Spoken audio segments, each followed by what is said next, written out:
possède l'un des plus beaux palmarès du peloton. Rendez-vous compte, il a gagné Milan-San Remo. Il a gagné également Paris-Roubaix. Il a gagné un Roubaix sur les routes du Tour de France.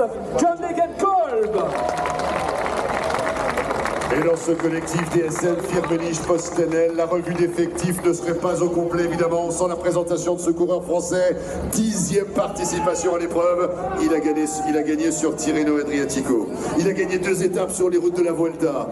Mais sur les routes du Tour de France, il a gagné l'étape du 14 juillet du côté de Foix, dans le département de l'Ariège. Il est rentré dans la légende à l'Isoard. Il a terminé meilleur grimpeur du Tour. L'accueil du public pour Warren Barguil.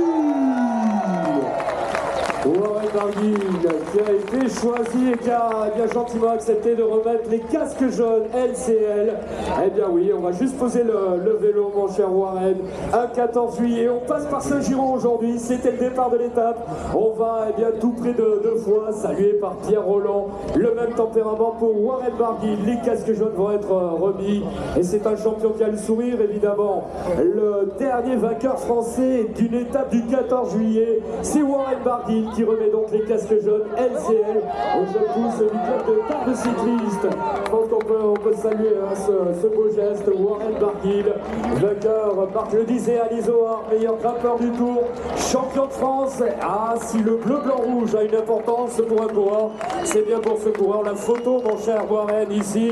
Et une nouvelle fois, l'ovation de Lou d'Anvielle pour le dernier vainqueur français le 14 juillet, Warren Barguil.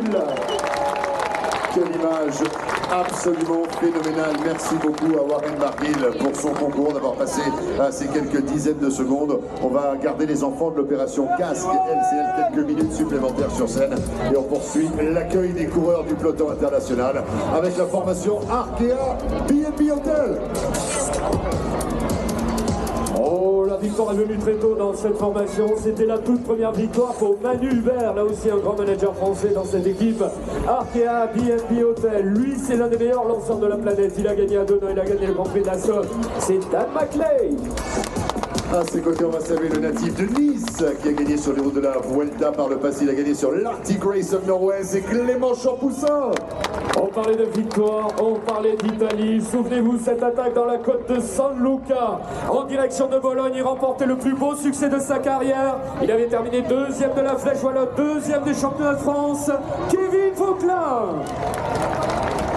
Direction l'Espagne désormais pour saluer un coureur de 29 ans, 2e participation à l'épreuve. Il a gagné le Tour du Rwanda. On salue Cristiano Rodriguez. On va rester en Espagne. Il fut champion national du contre-la-montre l'an dernier, 3e au Tour de la Provence. Raoul